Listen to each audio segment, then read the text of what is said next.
Hello friends, অ্যানোনিয়াস কিচেনে সকল বন্ধুকে জানাই স্বাগত। তো বন্ধুরা, আজ আমি বানাচ্ছি চিংড়ি পোলাও রেসিপি।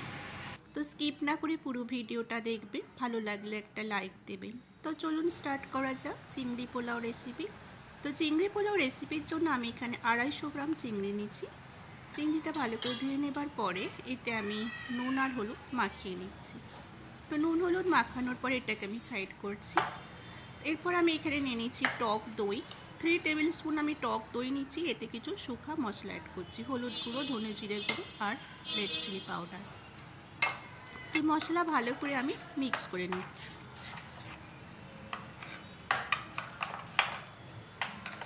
তো দেখুন আমার এটা মিক্স করা হয়ে গেছে। তো মশলাটা মিক্স করে রেখে দিচ্ছি। এবার আমি গ্যাসে কড়াই বসিয়ে দেব। এর মধ্যে আমি দিয়ে দিচ্ছি 1 টেবিল স্পুন অয়েল। এবার আমি দিয়ে দিচ্ছি 1 টেবিল স্পুন ঘি। এরপর আমি এখানে 6 থেকে 7 পিসের মতো কাজু দিয়ে ভেজে নিচ্ছি, ভেজে তুলে নিলাম।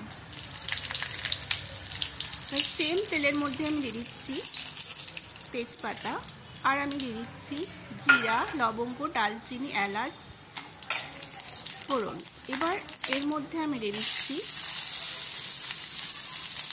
পেঁয়াজ কুচনো। এখানে আমি একটা মিডিয়াম সাইজ পেঁয়াজকে কুচিয়ে নিয়েছি। জাস্ট পেঁয়াজটা 2 মিনিটের মতো ভেজে নেবো, একটু লাল লাল আসবে। তারপরে আমি দিয়ে দিচ্ছি এখানে 1 টিস্পুন আদার পেস্ট। এটাকে জাস্ট একটু ভেজে নেব। ভাজার পরেই আমি যে মশলাটা বানিয়েছিলাম দইয়ের সাথে, শুকনো মশলা, সেই মশলাটা এবার আমি অ্যাড করে দেব। এটাকে জাস্ট 2 মিনিটের মতো কষে নেব বন্ধুরা। তো দেখুন আমার এটা কষা হয়ে এসছে। এর মধ্যে দিয়ে দিচ্ছি স্বাদ মতো নুন। দেওয়ার পরে আমি দিয়ে দেবো চিংড়ি। যে চিংড়িটা আমি নুন হলুদ মাখিয়ে রেখেছিলাম, চিংড়িটা দিয়ে দিলাম। চিংড়ির সাথে মশলাটা ভালো করে আমি কষিয়ে নেবো। এখানে চিংড়িটা একটু ভাজা ভাজা হয়ে যাবে। তারপরে আমি দিয়ে দিচ্ছি রাইস। চালটাকে আমি আধা ঘন্টার মতো ভিজিয়ে রেখেছিলাম, তারপর জল ঝরিয়ে নিয়ে দিয়ে দিচ্ছি। এটা ভালো করে এর সাথে মিক্স করে নেব মশলাগুলোর সাথে। তো দেখুন আমার এটা মিক্স করা হয়ে গেছে। এবার আমি একটা কাজুগুলো অ্যাড করছি। এখানে আমি একটা কাপের মাপের 1 কাপ নিয়েছি কোকোনাট মিল্ক, আর সেমি কাপের মধ্যে আমি নিয়ে নিচ্ছি 1 কাপ জল। তো আমি এই কাপেরই 3 ভাগে 4 ভাগ আমার চাল আছে, সেই কাপেরই 1 কাপ নিয়ে নিচ্ছি কোকোনাট মিল্ক আর 1 কাপ জল। এটাকে ভালো করে মিক্স করে নিচ্ছি। এবার আমি এটা কভার করে দেব।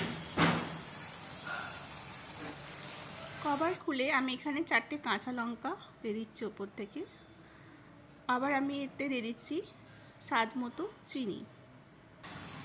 এটাকে আমি আবার কভার করে দেব। দেখুন আমার জল আর বেশি নেই। এর মধ্যে আমি অ্যাড করছি গরম মশলা। এটা ভালো করে মিক্স করে দেবো গরম মশলাটাকে।